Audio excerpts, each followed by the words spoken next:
Pourquoi certaines personnes prient-elles pendant des années, des décennies entières, sans jamais voir le moindre changement dans leur situation, tandis que d'autres déclarent un seul verset, une seule fois, avec une conviction tranquille et voient des portes s'ouvrir en quelques jours? Pourquoi certains supplient, pleurent, jeûnent, se prosternent nuit après nuit et le ciel semble rester silencieux, alors que d'autres prononcent une parole alignée sur l'Écriture et reçoivent une provision inattendue, une guérison soudaine, une opportunité qu'ils n'avaient même pas demandée? Est-ce que Dieu fait exception de personne? Est-ce qu'il écoute certains et ignore les autres? Ou bien existe-t-il un principe, une clé, une vérité spirituelle que la plupart n'ont jamais vraiment comprise? Ce soir, je vais te révéler quelque chose qui pourrait transformer radicalement ta manière de prier, de déclarer, de croire. Ce n'est pas une formule magique, ce n'est pas une technique de manipulation spirituelle, c'est un principe biblique profond, enraciné dans Ésaïe chapitre 55 verset 11, que des générations de croyants ont lu sans jamais vraiment saisir sa puissance. Et quand tu comprendras ce que je vais partager avec toi dans les prochaines minutes, tu ne pourras plus jamais revenir en arrière. Ta relation avec la parole de Dieu ne sera plus jamais la même. Mais avant d'aller plus loin, j'aimerais te poser une question simple. De quelle ville m'écoutes-tu en ce moment? Que tu sois à Paris, à Lyon, à Marseille, à Bordeaux, à Lille, ou peut-être dans un petit village dont personne ne connaît le nom, que tu sois en France métropolitaine ou quelque part dans les territoires d'outre-mer, que tu sois dans un appartement silencieux tard le soir ou dans ta voiture pendant une pause, je veux que tu saches quelque chose d'important. Ce n'est pas un hasard si tu es là. Ce n'est pas une coïncidence si, parmi des millions de vidéos disponibles, tu as cliqué sur celle-ci. Il y a quelque chose dans ton cœur ce soir, une question, une douleur, une attente. Et je crois sincèrement que tu as été guidé jusqu'ici pour recevoir exactement ce dont tu as besoin. Maintenant, laisse-moi te raconter une histoire. Nous sommes en 1927, New York. L'hiver est rude cette année-là. Le ciel est gris, presque métallique. Les rues sont couvertes d'une fine couche de neige sale. L'Amérique est à quelques mois de la plus grande crise économique de son histoire. La peur est partout. Les gens perdent leur emploi, leurs économies, leur espoir. Dans les files d'attente devant les soupes populaires, on voit des hommes en costume, des anciens banquiers, des pères de famille qui ne savent plus comment nourrir leurs enfants. Et au milieu de tout cela, il y a une femme. Elle s'appelle Florence Scovel Shinn. Elle a la cinquantaine. Elle a connu elle aussi des moments de grande détresse. Elle a connu les factures impayées, le loyer en retard, les nuits blanches à fixer le plafond en se demandant comment elle allait survivre. Mais quelque chose a changé en elle, quelque chose de profond. Elle a découvert un principe dans la Bible qui a bouleversé sa vie. Et ce principe, elle le porte maintenant comme une armure invisible. Ce matin-là, Florence marche dans les rues de Manhattan. Autour d'elle, les gens ont le regard vide, les épaules voûtées par le poids de l'inquiétude. Mais elle marche différemment. Il y a dans son pas une assurance tranquille. Ce n'est pas de l'arrogance, ce n'est pas de l'inconscience, c'est autre chose. C'est la certitude de quelqu'un qui a compris comment fonctionne le monde spirituel. Elle murmure quelque chose en marchant. Ce sont des paroles d'Ésaïe. Elle ne supplie pas, elle ne mendie pas, elle déclare. Elle envoie sa parole dans l'atmosphère comme on envoie un messager en mission.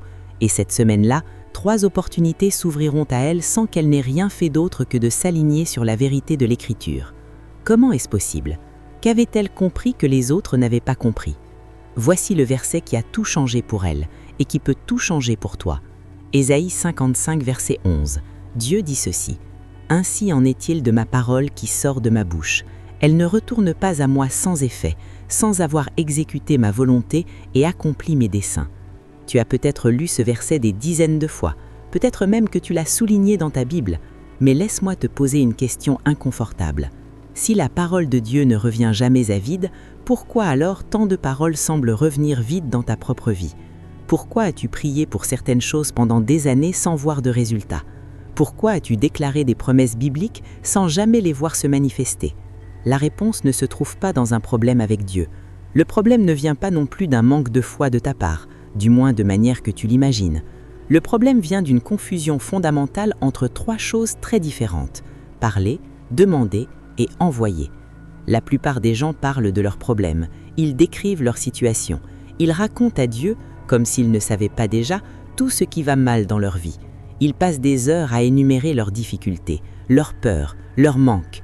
Et sans le réaliser, ils envoient des paroles chargées de négativité, de doute, de désespoir. Ces paroles-là aussi ne reviennent pas à vide. Elles accomplissent quelque chose, mais pas ce qu'ils espèrent.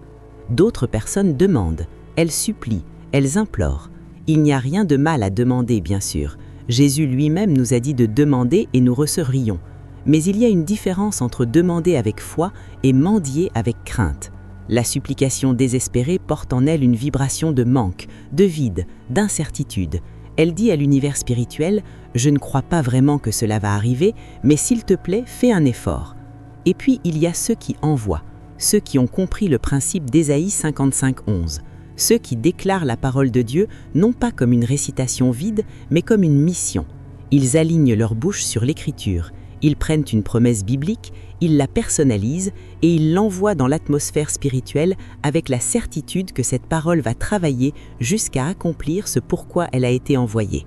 La parole que j'envoie ne revient pas à vide, elle prospère dans la mission pour laquelle je l'ai envoyée. Comprends-tu la puissance de cette déclaration ?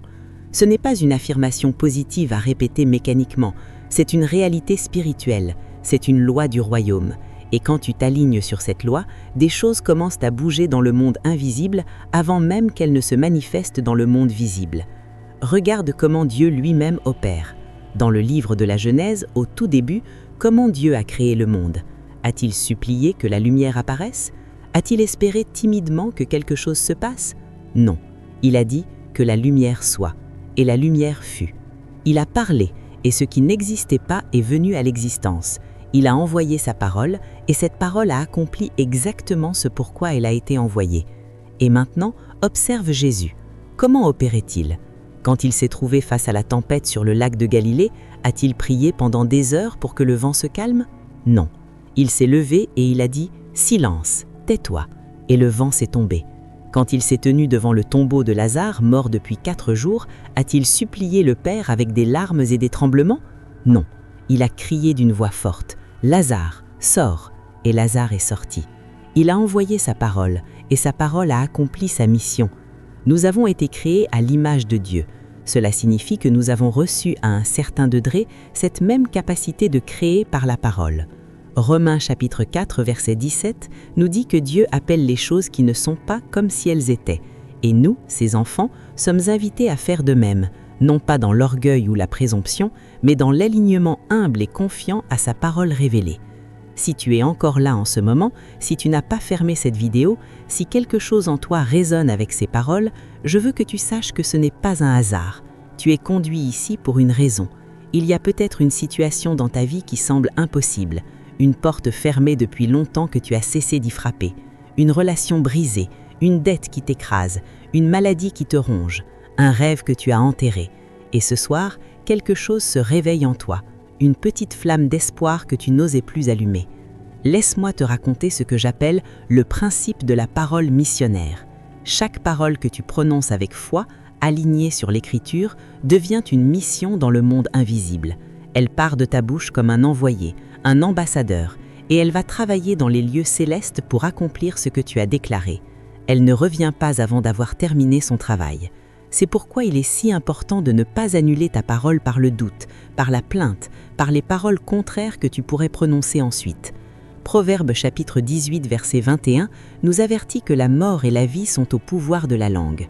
Ce n'est pas une métaphore poétique, c'est une réalité spirituelle. Tes paroles ont un pouvoir que tu ne mesures pas.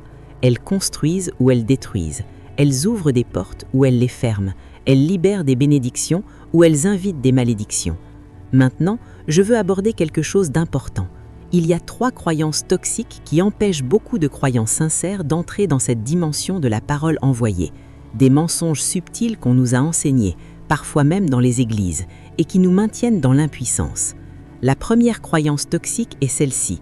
Si Dieu veut, il fera, avec ou sans ma parole.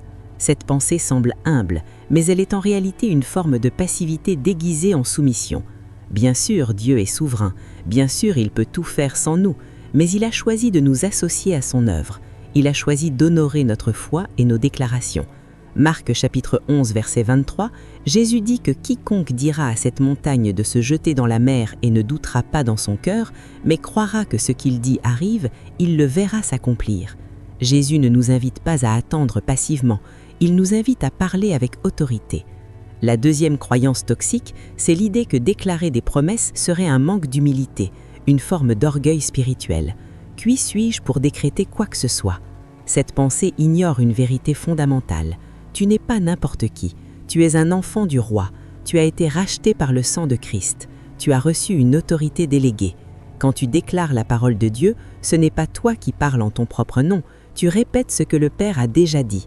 Tu t'alignes sur ce qui est déjà vrai dans les cieux. L'humilité véritable n'est pas de se rabaisser, c'est de se tenir à la place exacte que Dieu t'a assignée. La troisième croyance toxique, c'est de penser que si quelque chose est vraiment de Dieu, cela arrivera automatiquement sans ta participation. Cette passivité spirituelle a détruit des destinées entières. Dieu cherche des partenaires, pas des spectateurs. Il cherche des gens qui oseront déclarer ses promesses, qui